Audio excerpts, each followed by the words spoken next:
Hello student, welcome to सरल classes. इस lecture में हम करेंगे कक्षा 11वीं फिजिक्स के प्रश्न बैंक का सॉल्यूशन। अध्याय 13 का नाम है अणुगति सिद्धांत। इस पार्ट के हम ऑब्जेक्टिव टाइप क्वेश्चन का सॉल्यूशन करने जा रहे हैं। शुरुआत करते हैं हम यहाँ पर इसके फर्स्ट क्वेश्चन के साथ में, जो कि हमसे पूछा गया है। पहला ऑब्जेक्टिव इसका -273 डिग्री सेल्सियस पर गैस के अणु गति करते हैं। अधिकतम वेग से, न्यूनतम वेग से, शून्य वेग से या उस वेग से जो 273 केल्विन के समानुपाती होता है। तो यहाँ पर इसका सही आंसर है ऑप्शन से शून्य वेग से। सेकंड क्वेश्चन यहाँ पर दिया गया है कि कम ताप पर आदर्श गैस नियम से विचलन किस कारण से होता है। तो यहाँ पर पहला ऑप्शन है कि आणविक संघट्ट अप्रत्यास्थ हो जाते हैं, इस वजह से होता है। अणुओं का आयतन नगण्य नहीं माना जा सकता, इस कारण से विचलन होता है। अणुओं के बीच लगने वाले बॉन्ड क्षीण होते हैं, इस कारण से विचलन होता है। या आणविक वेग बहुत कम होते हैं, इस कारण से विचलन होता है। जो विचलन होता है उसका मुख्य कारण है कि अणुओं का आयतन नगण्य नहीं माना जा सकता, यह मेन कारण है इसका। ऑप्शन नंबर ब इसका सही हो जाएगा। क्वेश्चन नंबर थर्ड, एक बर्तन में n अणु हैं। अणुओं की संख्या दोगुनी कर देने पर गैस का दाब क्या हो जाता है। ऑप्शन दे रखा है, दुगुना हो जाता है, समान रहता है, 4 गुना हो जाता है या चौथा ही रह जाता है। तो जब n अणु है तो n अणुओं की संख्या को यदि हम दुगुना करेंगे तो गैस का दाब भी दुगुना हो जाएगा। ऑप्शन नंबर सही हो जाएगा यहाँ पर। इसके बाद प्रश्न नंबर 4। प्रश्न नंबर 4, परम शून्य ताप पर गैस के अणु की गति होती है। गैस का जो परम ताप है उस पर अणुओं की गति क्या होती है। ऑप्शन दे रखा है, कम हो जाती है, उसके बाद वृद्धि हो जाती है, शून्य हो जाती है या इनमें से कोई नहीं। तो यहाँ पर इसका जो सही आंसर है वो है ऑप्शन नंबर स, इसकी जो गति है वो शून्य हो जाती है। क्वेश्चन नंबर 5, समान ताप पर आदर्श गैस के अणुओं का वर्ग माध्य मूल मान होता है। ऑप्शन दिया गया है, समान होता है, अणुभार के वर्गमूल के व्युत्क्रमानुपाती होता है, अणुभार के अनुक्रमानुपाती होता है या अणुभार के व्युत्क्रमानुपाती होता है। तो ये जो होता है ये अणुभार के वर्गमूल के व्युत्क्रमानुपाती होता है, जो कि ऑप्शन नंबर ब में दिया गया है। प्रश्न नंबर 6, यदि कोई गैस बॉयल के नियम का पालन करे तो उसके लिए PV व P यानी कि दाब आयतन और दाब के बीच ग्राफ होगा। ऑप्शन दिया गया है, अति परवलय आकार में प्राप्त होगा, या PV अक्ष के समांतर प्राप्त होगा, या P अक्ष के समांतर सरल रेखा प्राप्त होगी, या मूल बिंदु से गुजरती P अक्ष से 45 डिग्री कोण पर सरल रेखा प्राप्त होगी। तो यहाँ पर इसका सही आंसर है ऑप्शन नंबर स, P अक्ष के समांतर सरल रेखा प्राप्त हो जाएगी। इसके बाद 7वां प्रश्न यहाँ पर है,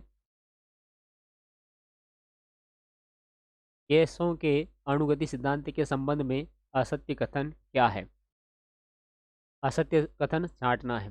पहला, दो अणुओं की टक्कर पूर्णतः प्रत्यास्थ होती है। तो ये कथन बिल्कुल सत्य है कि दो अणुओं के टक्कर पूर्णतः प्रत्यास्थ होती है। दूसरा, अणुओं की माध्य गतिज ऊर्जा गैस के परम ताप के समानुपाती होती है। तो ये भी सत्य है। गैस का परम ताप उसके अणुओं के वर्ग माध्य मूल वेग के व्युत्क्रमानुपाती होता है। चलिए हम इसको देखते हैं अभी। ऑप्शन नंबर डी, परम शून्य ताप गैस परम शून्य ताप पर अणुओं की माध्य गतिज ऊर्जा शून्य होती है। तो ये भी सत्य है। तो जो असत्य ऑप्शन है वो है ऑप्शन नंबर सी। तो ये यहाँ पर राइट हो जाएगा। ये राइट क्यों हुआ, क्योंकि जो परम ताप गैस का परम ताप पर उसके अणुओं के वर्ग माध्य मूल वेग का जो मान होता है ये व्युत्क्रमानुपाती नहीं होता बल्कि अनुक्रमानुपाती होता है। इस कारण से ये जो कथन है यह असत्य है। इसके बाद 8वां प्रश्न, एक गैस द्वारा बर्तन की दीवारों पर आरोपित बल का कारण यह है कि गैस के अणु पहला अपनी गतिज ऊर्जा खो रहे हैं, दीवारों से चिपक रहे हैं, दीवारों से टक्कर के कारण उसका संवेग बदल रहा है, या दीवारों की गति दीवारों की ओर त्वरित हो रहे हैं। तो यहाँ पर सही आंसर है ऑप्शन नंबर स, दीवारों से टक्कर के कारण उनका संवेग जो है यह बदल रहा है। प्रश्न नंबर 9, चंद्रमा पर कोई वायुमंडल नहीं है क्योंकि, इसका क्या कारण है। ऑप्शन दिया गया है, वह पृथ्वी के निकट है, वह पृथ्वी की परिक्रमा करता है इसलिए वह वायुमंडल नहीं है, वह सूर्य से प्रकाश प्राप्त करता है इसलिए वह वायुमंडल नहीं है, या वहाँ गैस अणुओं का पलायन वेग उनके वर्गमाध्य मूल वेग से कम होता है। तो यहाँ पर सही आंसर है ऑप्शन द। वहाँ पर गैस के अणुओं का जो पलायन वेग है वह वहाँ पर उपस्थित वर्गमाध्य मूल वेग मान से कम होता है। इसलिए क्या हो जाता है कि वहाँ पर जो गैसें हैं वो चंद्रमा से पलायन कर जाती है और वहाँ पर कोई वायुमंडल नहीं बचता है। तो यही कारण है वहाँ पर वायुमंडल नहीं है। प्रश्न नंबर 10 पूछा है, एक आदर्श गैस का ताप 27 डिग्री सेल्सियस से 927 डिग्री सेल्सियस बढ़ाया जाता है। उसके अणुओं का वर्गमाध्य मूल वेग हो जाएगा दुगुना, आधा, 4 गुना, 1/100। तो यहाँ पर इसका जो सही आंसर है वो है ऑप्शन नंबर ए, दुगुना। अब ये आया कैसे है, किस प्रकार से हम यहाँ पर इसको करते हैं क्योंकि हो सकता है एग्जाम में यदि टेम्परेचर चेंज कर दिया तो कुछ परेशानी आ जाएगी। हम इसको समझ लेते हैं कि यदि 27 से 927 डिग्री सेल्सियस किया जाता है तो उसका वर्गमाध्य मूल वेग दोगुना कैसे होता है। देखिए, जो वर्गमाध्य मूल वेग होता है जिसको हम सी बार से बताते हैं या स्मॉल वी और आर एम एस से दर्शाते हैं, तो ये जो वर्गमाध्य मूल मान होता है यह होता है ताप के वर्गमूल के अनुक्रमानुपाती। क्या होता है ये, वर्गमाध्य मूल मान जो होता है ये ताप के वर्गमूल के अनुक्रमानुपाती होता है। तो ताप यहाँ पर दिया गया है, पहला ताप क्या दिया यहाँ पर 27 डिग्री सेल्सियस। तो जो T1 दिया गया है ये दिया गया 27 डिग्री सेल्सियस। क्योंकि ताप हमें केल्विन में लेना होता है तो उसको केल्विन में चेंज करेंगे तो ये हो जाएगा 273 प्लस 27 केल्विन हो गया। तो अब कितना केल्विन होगा ये, तो ये हो जाएगा 273 प्लस 27 ये हो जाएगा 300 केल्विन। कितना हो गया, 300 केल्विन हो गया। ये T1 का ताप आ गया। वैसे ही हम T2 निकाल लेंगे तो T2 कितना दिया गया है, ये दिया गया है 927 डिग्री सेल्सियस। यहाँ पर भी सेम प्रोसेस होगी, 273 प्लस हो जाएगा 927 केल्विन। अब 273 और 927 को हम जोड़ेंगे तो ये हो जाएंगे 1200 केल्विन। हो जाएंगे ये 1200 केल्विन। क्योंकि हमें बाद वाला मान पता करना था कि बाद वाला जो मान है ये कितना बदलेगा, तो हम क्या करते हैं कि इसके लिए भी क्या निकाल लेते हैं, वर्गमाध्य मूल वेग निकाल लेते हैं, यानी कि C1 निकाल लेते हैं। इसके लिए भी क्या निकाल लेते हैं, वर्गमाध्य मूल वेग निकाल लेते हैं, जिसे C2 बार से व्यक्त करेंगे। हम यहाँ पे क्या कर लेते हैं कि इस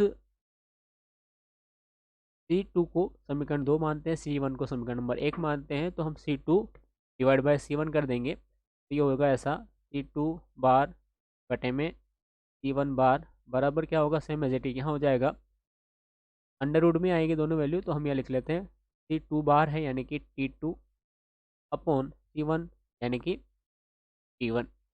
इसके जरिए हम इसको सोल्व कर लेते हैं। तो T2 का मान कितना है, T2 का मान है 1200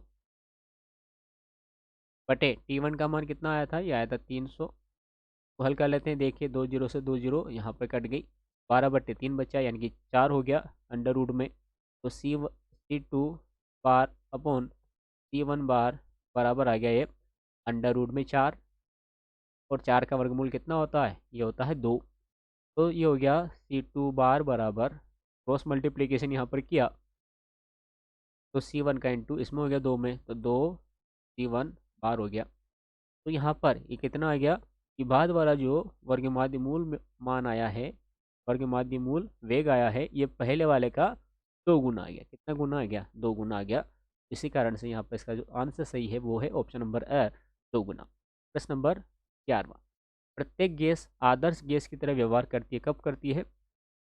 ऑप्शन, निम्न दाब तथा उच्च ताप पर, उच्च दाब तथा निम्न ताप पर, सामान्य दाब और ताप पर, या उच्च दाब और उच्च ताप पर। तो ऑप्शन नंबर सही हो जाएगा इसका, निम्न दाब और उच्च ताप होना चाहिए। प्रश्न 12, सार्वत्रिक गैस नियतांक का मात्रक होता है जूल प्रति मोल केल्विन, मोल प्रति joule kelvin, joule mole kelvin तीनों एक साथ है, केल्विन प्रति मोल, केल्विन प्रति जूल प्रति मोल। तो यहाँ पर सही आंसर है ऑप्शन नंबर ए, जूल प्रति मोल केल्विन। इसके बाद प्रश्न नंबर 13, गैस का दाब आधा करने पर आयतन हो जाएगा यदि ताप स्थिर है। यदि ताप स्थिर है और गैस का दाब हम आधा कर रहे हैं तो आयतन जो है क्या होगा उसका? ऑप्शन दिया गया है आधा, दुगुना, अपरिवर्तित या 4 गुना। तो ये हो जाएगा उसका दुगुना। क्या होगा? दुगुना हो जाएगा। प्रश्न नंबर 14। 14 यहाँ पर दिया गया है, यह समीकरण पीवी बराबर आर टी में वी आयतन है। किसका आयतन है? गैस का आयतन है, या 1 ग्राम गैस का आयतन है, 1 लीटर गैस का आयतन है, या 1 मोल गैस का आयतन है। ये आदर्श गैस समीकरण है, जहाँ पर हम लेते हैं कि ये एन भी लेते हैं, और एन हम लिखते हैं कि एन बराबर 1 मोल गैस के लिए। तो ये जो आयतन है ये 1 मोल गैस का है, इस कारण से यहाँ पर ऑप्शन नंबर द राइट हो जाएगा। उसके बाद आता है अगला प्रश्न नंबर 15। बर्तन में बंद गैस का दाब निम्नलिखित के कारण होता है। इसमें अत्यधिक संख्या में अणु होते हैं, अणुओं और बर्तन की दीवारों में आकर्षण होता है, अणु बर्तन की दीवारों से टकराते हैं, या इनमें से कोई नहीं। तो जो बर्तन होता है उसके अंदर बंद गैस का दाब होता है, क्योंकि अणु बर्तन की दीवारों से टकराते हैं। Option number sir. 16वां प्रश्न, गैस के अणुओं की माध्य गतिज ऊर्जा प्रति इकाई स्वतंत्रता किस कोटि की होती है? इसकी पूछा है, गैस के अणुओं की पूछा है।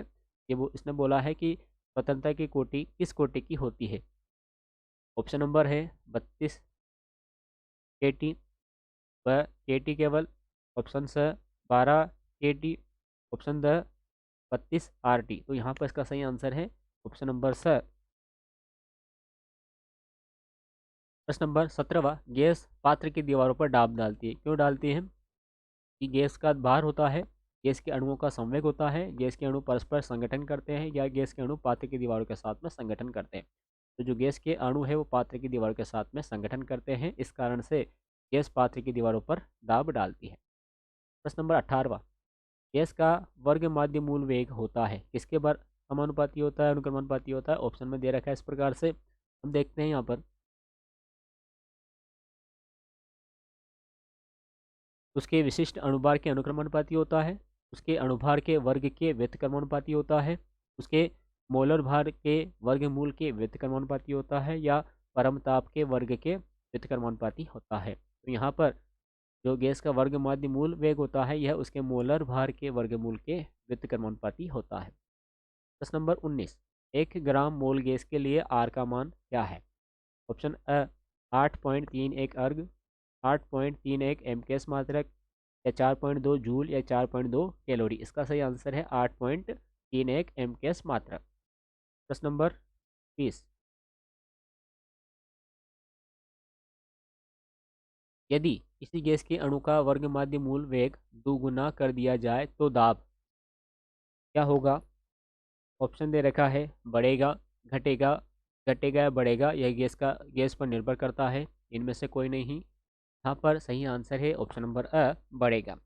उसके बाद प्रश्न नंबर 21वां, बायल का नियम लागू होता है। तो बायल का नियम कहाँ लागू होता है? ऑप्शन दिया गया है, रुद्धोष्म प्रक्रम में, समतापीय प्रक्रम में, समदाबी प्रक्रम में, या सम आयतनिक प्रक्रम में। तो जो बायल का नियम लागू होता है ये होता है समतापीय प्रक्रम में। ऑप्शन नंबर ब इसका सही हो जाएगा, जिसे हम समतापी प्रसार भी बोला करते हैं। प्रश्न नंबर 22, किसी सिलेंडर में ऊर्ध्वाधर स्थिति में आदर्श गैस भरी है तथा इस पर एम द्रव्यमान का पिस्टन लगा है, जो बिना किसी घर्षण के ऊपर नीचे गति करता है। इसके अनुसार यदि ताप में वृद्धि करें तो क्या होगा? ऑप्शन नंबर पहला है, गैस के दाब यानी कि पी और आयतन वी दोनों परिवर्तित हो जाएंगे। चार्ल्स के नियम के अनुसार केवल पी में वृद्धि होगी, पी तो परिवर्तित होगा परंतु दाब परिवर्तित नहीं होगा, दाब परिवर्तित होगा किंतु आयतन परिवर्तित नहीं होगा। तो यहाँ पर इसका जो सही आंसर है वो है ऑप्शन नंबर स, आयतन तो परिवर्तित होगा लेकिन दाब परिवर्तित नहीं होगा। उसके बाद अगला प्रश्न नंबर 23 पूछा है हमसे, अणुओं का माध्य मुक्त पथ होता है। 23 क्या पूछा है कि अणुओं का माध्य मुक्त पथ कैसा होता है? अणुओं के बीच की माध्य दूरी होती है, अणुओं की स्वतंत्र दूरी होती है, या अणुओं द्वारा तय की गई दूरी होती है, अणु द्वारा तय की गई दूरी होती है, या दो क्रमिक संगठनों के मध्य अणु द्वारा तय की गई दूरी होती है जिसका माध्य निकालते हैं। तो यहाँ पर माध्य मुक्त पथ क्या होता है? तो ये होता है दो क्रमिक संगठनों के मध्य अणु द्वारा तय की गई दूरी का माध्य मान। इसको हम क्या बोलेंगे, अणुओं का माध्य मुक्त पथ बोलेंगे। उसके बाद अगला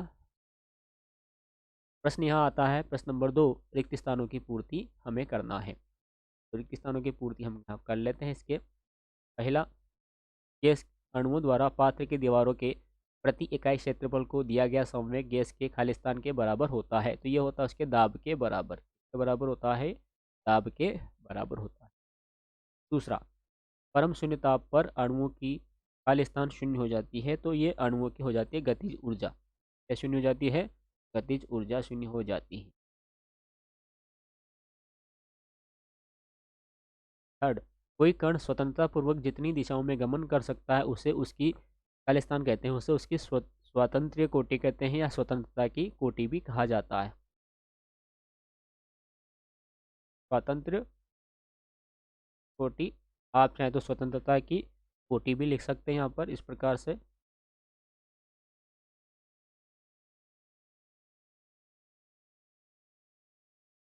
चौथा, प्रत्येक स्वतंत्र कोटि से संलग्न गतिज ऊर्जा का मान खालिस्तान होता है, तो ये होता है नियत। पांचवा, स्थिर दाब पर किसी गैस के निश्चित द्रव्यमान के ताप को 1 डिग्री सेल्सियस बढ़ाने पर उसका दाब 0 डिग्री सेल्सियस के दाब का खालिस्तान वह भाग बढ़ जाता है। तो ये बढ़ता है 1/273वां भाग, 1/273वां भाग। उसके बाद सही जोड़ी मिलाइए, सही जोड़ी का मिलान हमें यहाँ पर करना है।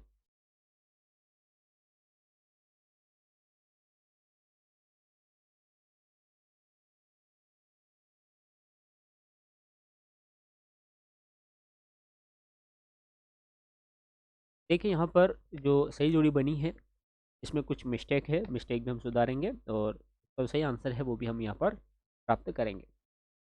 सबसे पहले जो सही है हम उनका मिलान कर लेते हैं। सही इसमें है कि एक परमाणु गैस की स्वतंत्रता की कोटि कितनी होती है, तो ये होती है 3, तो इसका मिलान आपको बी नंबर वाले के साथ में कर देना है। फिर द्विक परमाणु गैस की स्वतंत्रता की कोटि कितनी होती है, तो ये भी यहाँ पर सही दे रखा है, 5 होती है, तो इसका मिलान आपको यहाँ पर सी के साथ में कर देना है। फिर यहाँ पर हम देखें तो जो माध्य गतिज ऊर्जा होती है, जो माध्य गतिज ऊर्जा होती है, ये होती है उसके परमताप के अनुक्रमणपाती। इसका मिलान आपको ए वाले नंबर के साथ में कर देना है। इसका मिलान आपको ए नंबर वाले के साथ में कर देना है, क्योंकि ई अनुक्रमणपाती होता है इस प्रकार से, परमताप के वर्गमूल के अनुक्रमणपाती होता है माध्य गतिज ऊर्जा। फिर होता है गैस का परमताप। अब गैस का जो परमताप होता है, गैस का परमताप और वर्ग माध्य मूल मान यानी कि सी बार अनुक्रमणपाती होता है इस प्रकार से, परमताप के वर्गमूल के। यदि अपन हम यहाँ पर इन दोनों पक्षों का वर्ग कर देते हैं, दोनों पक्षों का क्या कर दें, वर्ग कर दें, तो हमें इस प्रकार से मान मिलेगा, सी बार का वर्ग अनुक्रमणपाती टी मिलेगा। क्या मिलेगा, सी बार का वर्ग अनुक्रमणपाती टी, जिसे हम उल्टा भी लिख सकते हैं इस प्रकार से, टी अनुक्रमणपाती वर्ग माध्य मूल का वर्ग। तो देखिए यहाँ पर टी और इसका जो मिलान है आपको डी वाले के साथ कर देना है, जो कि यहाँ मिसप्रिंट इस प्रकार से लिखा हुआ है, जो कि इस प्रकार से है, टी का बार और इसका वर्ग। हम लिख देते हैं दोबारा से, क्या होगा यहाँ पर, होगा सी बार और इसका वर्ग। ये अनुक्रमणपाती का चिन्ह है, ये इस प्रकार से आया है। कहाँ से आया, तो इस से हमने इसको बनाया है। तो आपको इस टी का मिलान इस डी वाले के साथ में कर देना है। अब एक ही बचा हुआ है, लेकिन ये जो आंसर यहाँ पर मान दिया है ये गलत है, हम यहाँ पर सही लिख लेते हैं। सही मान क्या है, कि जो गैस का दाब होता है अणुगति सिद्धांत के अनुसार वो होता है 1/3, कितना होता है, 1/3 स्मॉल एम कैपिटल एन बटा वी इंटू सी बार का वर्ग। ये होता है यहाँ पर इसका सही तो गैस का जो दाब है उसका मिलान आपको ई वाले के साथ में कर देना है।